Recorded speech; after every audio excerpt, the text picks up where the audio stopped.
Kia ora, no mai te awhiawhia tuatoru, welcome to session 3. Today we did karakia.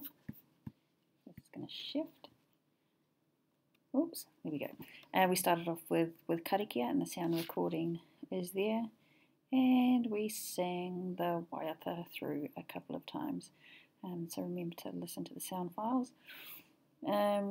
This is just a shortened URL to the website, so you can either in the browser start with the HTTP or just type in bit.ly, and that will take you to the website where all of these bits and bobs are stored.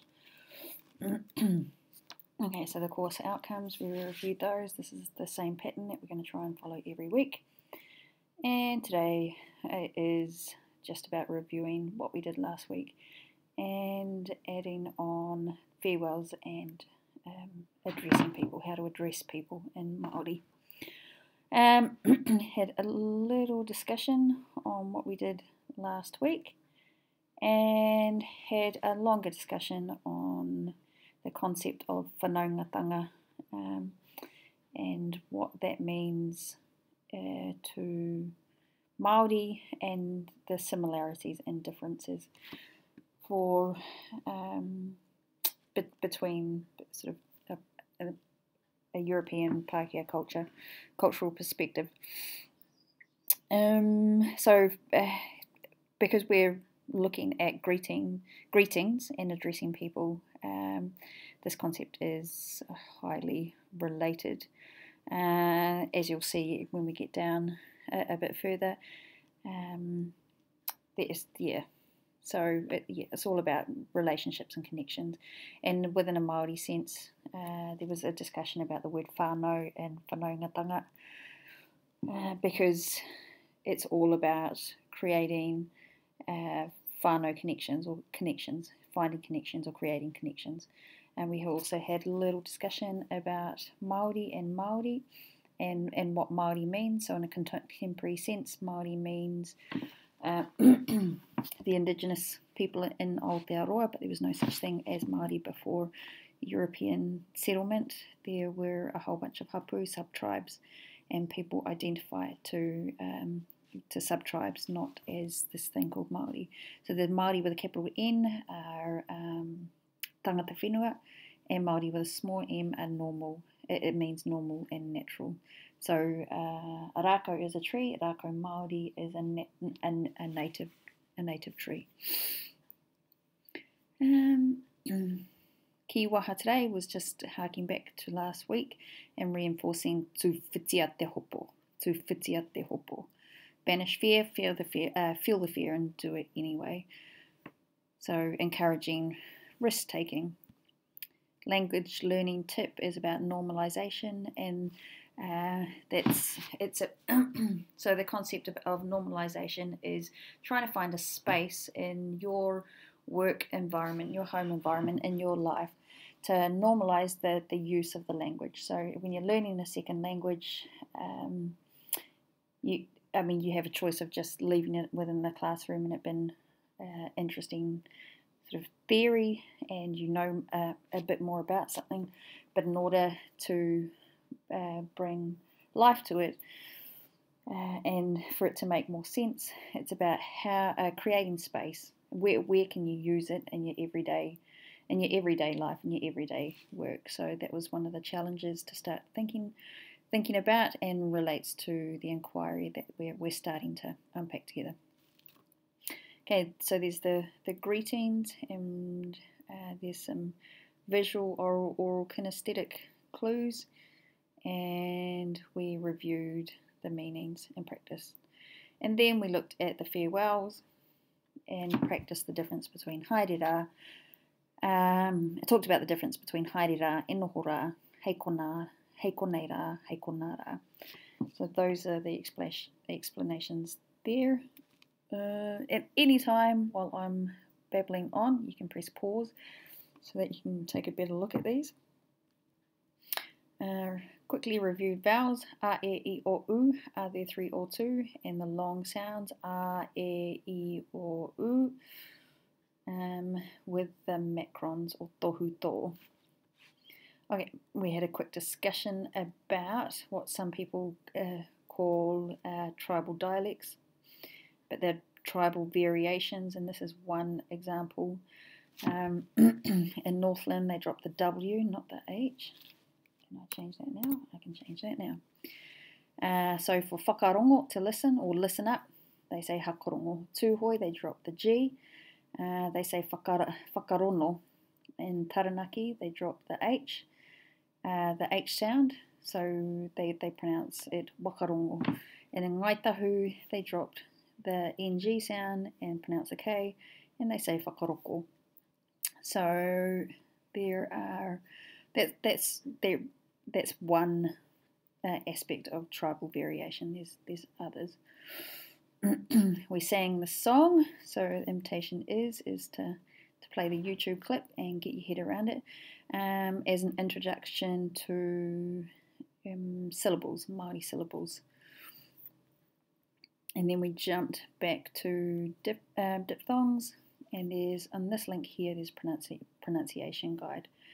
Now it's really important to get the pronunciation right, because here's just 2 examples. Pronunciation is really key, because you can be saying something totally different.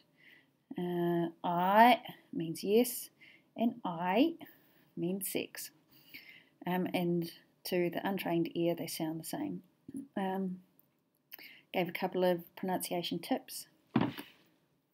Starting with ao, as in Aotearoa, is the same sound as we've got in English.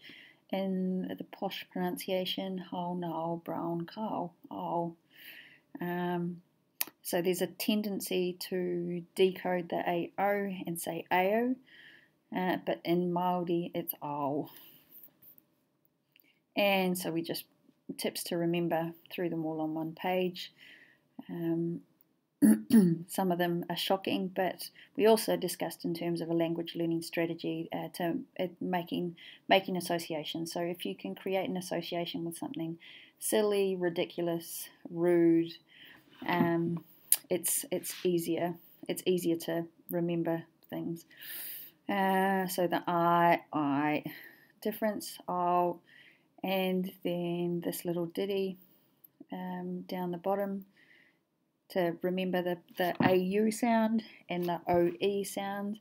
I am a ho, and you are koe, or you are koe. So you can see what that looks like in English, used short and sharp. But not the most appropriate things to say, but they help in pronunciation. Okay, then we started to look at syllables. What makes up a Māori syllable? So we had ahakama. So these are all different syllables in Māori, and you can put syllables with diphthongs and the digraphs NG and WH to create words. So we practice these. Ki, na, ra, ta, tu, wa, na, ma, ka, ti, ki, ho, re, nge, ma, roa, tea, au. And then looked at them again, at the syllables. And they're exactly the same, except flipped around, and they're actually place names.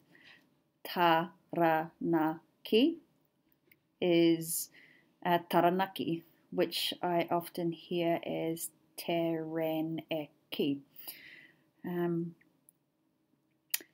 Now, so when I go, if I hark back to the whole the coding thing, we have a tendency in English to split the sound after a consonant or between consonants. So the pronunciation is in English tear. It's split out often here. Ran, tear, ran, ek, e, tear, ran, eki. And you can hear in English that mispronunciation of taranaki, even the A sound changes in English. Whereas very user-friendly in Māori, the A sound stays the same. Taranaki. So you just need to remember to split the sound after a syllable. The same in manawatu, manawatu. So it's not man, watu, it's manawatu, manawatu. And again, hoki tika is not hoki tika, it's hoki tika. Mangere, it's not, how is it said? Mangere. Mangere is what I've heard. So you can see there's a tendency to split after a consonant, but in Māori, mangere. And the same in Aotearoa. So they split the syllable sound after the vowels. Then we went on to practice these people's names, and we know our famous hone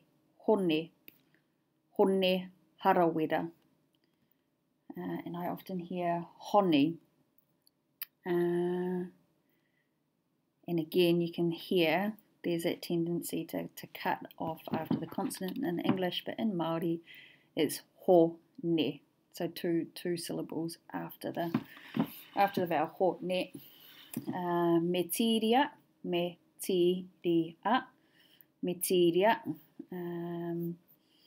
And this fella down here, his name isn't Tau, as is often said in the media. Tau Hinari, I think they say. It's Tau Hinari. So the A sound is similar to what we talked about earlier. I am a ho. So his name is T-A-U, and the O sound is there. So the A-U makes an O sound. Oh, where are we at? Tau. And then Miriama. Miriama. And we had lots of reminders through that the R makes more of a D sound. Okay, last thing that we got onto was addressing people, and sometimes you hear an e in front of a Māori name. So we say so if it's 2 syllables or less, 1 or 2 syllables, then it needs an e in. If it's longer than that, then there's no e. So for example, kia ora e hone, tēnā koe e tau, but Metiria, 4 syllables, ata Māori e Metiria, po Māori e Miriama. So again, e in front if the name has 2 syllables or less. The last thing that we got onto was terms of address. So and this the syllable rule with the e carries across to terms of address as well. So if we're greeting one friend, we can say kia ora e hoa. If we're saying hello to a boy or a girl, oh gosh, I've got those around the wrong way, I just noticed that. That could have confused things somewhat. Tēnā koe e hine is good morning, girl, literally, but it's a term of endearment when you call someone girl. Tēnā koe e tama is the same as saying good morning, son. And yeah, so e hine e tama, terms of endearment. Ata Māori e koe, ata Māori e koro. So good morning, elderly lady. So it sounds funny in English, but in Māori it's very polite. Ata Māori e koro, good morning, elderly man. Okay, so this is less common in my world, but it'd be very common for in your world. You can use any one of these greetings or farewells and say tēnā koe e te tiati. Greetings to you, Judge. Or kia ora e te kaiwhakawa.